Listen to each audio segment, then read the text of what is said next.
ওয়াল আসর ইন্নাল ইনসানা লাফি খুসর।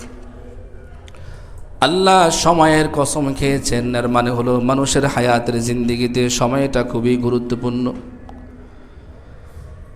যারা পরিমাণ সময় কেউ যদি এই পৃথিবীর হায়াতে কাজে লাগায়, তাহলে আল্লাহ তাআলা ওই যারা পরিমাণ আমলের বিনিময়ে আখিরাতে তাকে অনন্ত জান্নাতের মালিক বানিয়ে দেয়।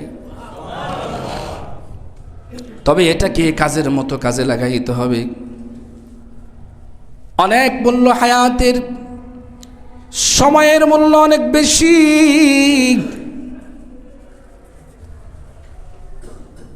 মুফাসসিরিন কেরামগণ, উলামায়ে কেরামগণ এভাবে বলেন যেন একটা ছোট্ট মাসুম বাচ্চা জন্ম হওয়ার সাথে সাথে সে ইন্তেকাল করছে, মৃত্যুবরণ করছে, কোনো শব্দ করে নাই, কোনো কান্না করে নাই, কোনো আওয়াজ করে নাই। তাহলে মাসআলা হলো তাকে বিনা জানাজায় দাফন দিয়ে দাও। আবার কোনো ছোট্ট মাসুম বাচ্চা যদি পৃথিবীর বুকে আগমন করে, এক সেকেন্ড শুধু কান্না করেছে, শুধু আওয়াজ করেছে, শব্দ করেছে, সে পৃথিবীবাসীকে বুঝাইল যে আমি সামান্যতম এক সেকেন্ড পরিমাণ হায়াত নিয়ে পৃথিবীতে আসছি।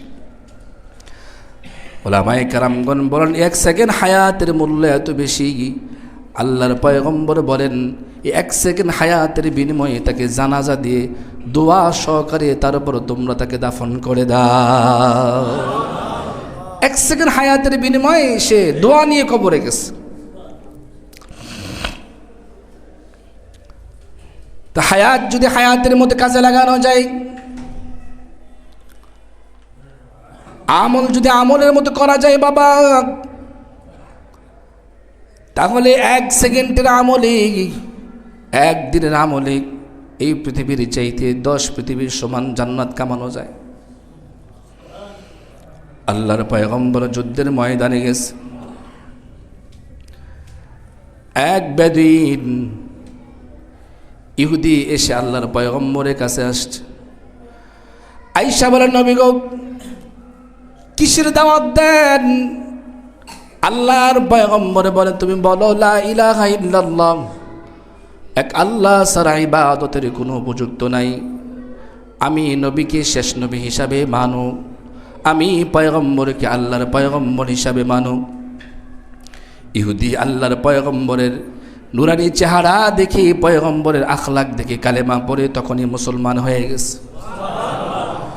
এবার ইহুদি ডাক দিয়ে বলে মুসলমান হয়ে গেছে। আবার বলে নবী এখন আমার কি কাজ, শরীয়ত আমাকে কোন হুকুম করে? আল্লাহর পয়গম্বর বলে এখন তো নামাজের সময় না, কিন্তু এখন জিহাদ চলতেছে, তুমি কি করো জিহাদের ময়দানে চলে যাও। কিতাবের ভিতরে লেখা হয় লোকটা খেজুর খাইতেছিল, খেজুরের পেয়ালাটা হাত থেকে রেখে দিয়ে ঢাল তলোয়ার নিয়ে যুদ্ধের ময়দানে চলে গেছে। যুদ্ধের ময়দানে গিয়ে জিহাদ করতে লাগলো।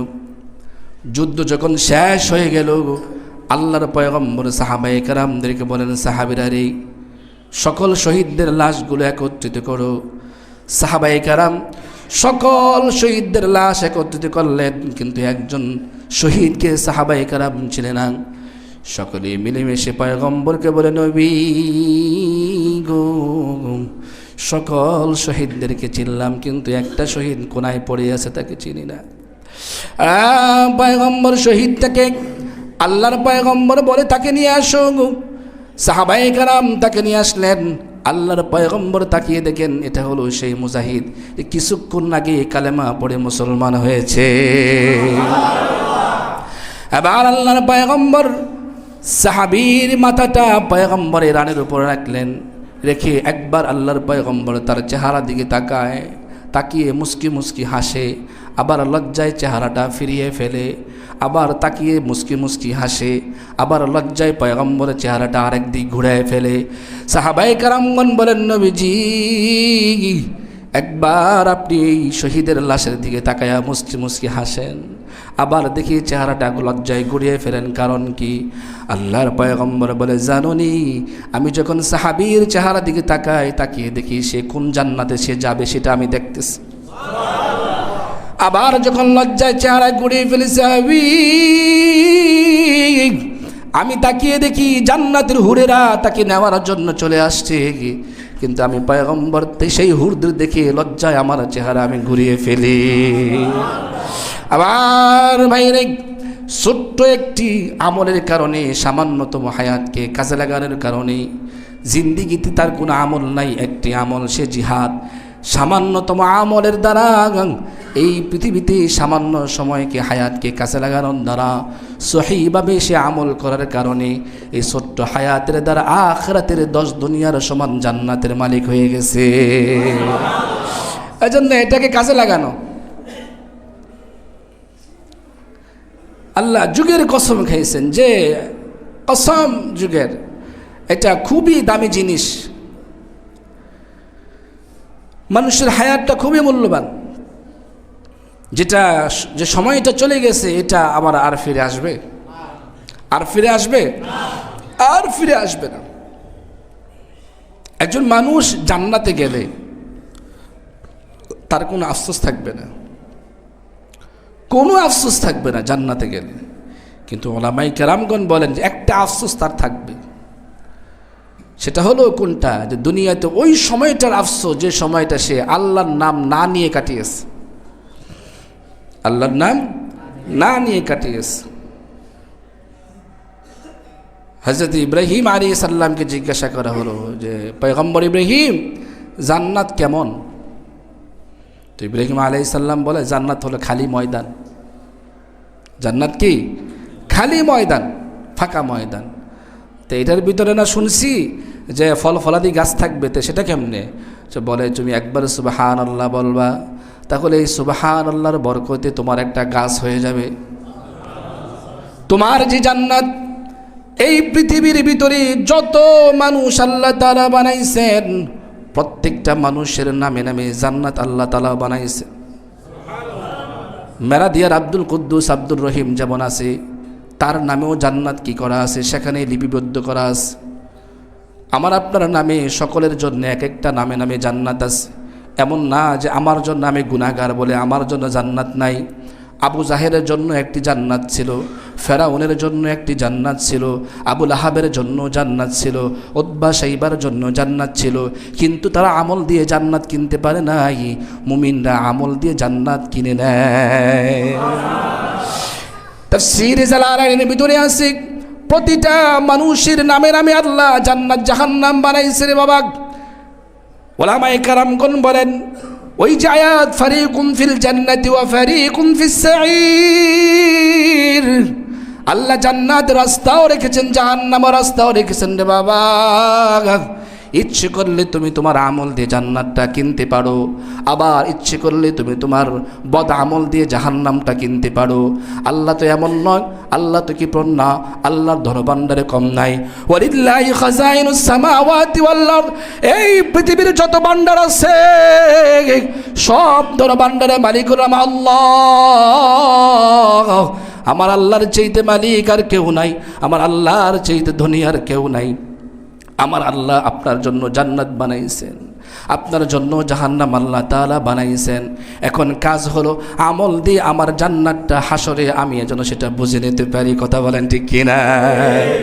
আমল দিয়ে জান্নাত বুঝে নিতে হবে। প্রতিটা মানুষের জন্য আল্লাহ কি রাখছেন? জান্নাত রাখছেন, সবার জন্য জান্নাত। এখন যদি আমার বাড়ি ছুটে যায় তাহলে এটা আমার দোষ। কথা বলেন ঠিক কিনা? আমার নামে একটি জান্নাত আছে, আব্দুর রহিমের নামে জান্নাত আছে, প্রতিটা মানুষের নামে নামে একটি করে জান্নাত আল্লাহ তাআলা লিখে রাখছেন। এখন যদি আমার জান্নাত আমার হাত থেকে ছুটে যায়, এটা আল্লাহর কিছু করার না, সেটা হলো আমার দোষ। কথা বলেন ঠিক কিনা? এটা আমার দুর্বলতা। আমি কেন আমার জান্নাতটা কামাইতে পারলাম না?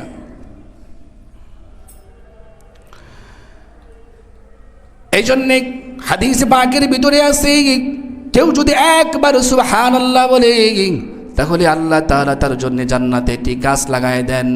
কিতাবের ভিতরে আছে তেজি ঘোড়া, সবচেয়ে শক্তিশালী ঘোড়া যদি 500 বছর দৌড়ায় তাহলে ওই সুবহানাল্লাহ বলার দ্বারা বান্দার জান্নাতের ভিতরে যে গাছ হয়েছে রে বাবা, ওই গাছের ছায়া সেই ঘোড়া দৌড়ায় দৌড়ায় শেষ করতে পারবে না। আবার যদি কেউ বলে সুবহানাল্লাহ আলহামদুলিল্লাহ লা ইলাহা ইল্লাল্লাহ, সুবহানাল্লাহ আলহামদুলিল্লাহ লা ইলাহা ইল্লাল্লাহ, আল্লাহর পয়গম্বর বলেন এই কালেমাটুকু কেউ যদি পড়ে তাহলে আসমান আর জমিনের মধ্যবর্তী যে ফাঁকা জায়গা আছে এই জায়গাটা ভরে আল্লাহ তাআলা তার আমলনামায় লিখে রেখে দেন। এই জিকির কেউ যদি করে তামলাউল মিজান, আল্লাহর পয়গম্বর বলে ও উম্মত শুধু বলবা আল্লাহ তাআলা মিজানের পাল্লাটা ভারী করে দিয়ে তোমার আমলনামায় লিখে দিবেন। একবার কেউ যদি বলে লা ইলাহা ইল্লাল্লাহ, এই লা ইলাহা ইল্লাল্লাহটা যদি মিজানের এক পাল্লায় রাখা হয়, তামাম দুনিয়াটা যদি এক পাল্লা রাখা হয়, প্রথম আসমান এক পাল্লায় রাখে, দ্বিতীয় আসমান এক পাল্লায় রাখে, চতুর্থ আসমান এক পাল্লায় রাখে, পঞ্চম আসমান এক পাল্লায় রাখে, সপ্তম আসমান এক পাল্লায় রাখা হয়, আল্লাহ তাআলার আরশ কুরসি লৌহ কালাম যদি এক পাল্লায় রাখা হয়, এই পৃথিবীর সমস্ত নদী নালা গাছপালা যদি এক পাল্লায় রাখা হয়, ওই মুমিনের লা ইলাহা ইল্লাল্লাহটা যদি এক পাল্লায় রাখা হয়, আল্লাহর পয়গম্বর বলেন ওই লা ইলাহা ইল্লাল্লাহর পাল্লাটাই ভারী হয়ে যাবে।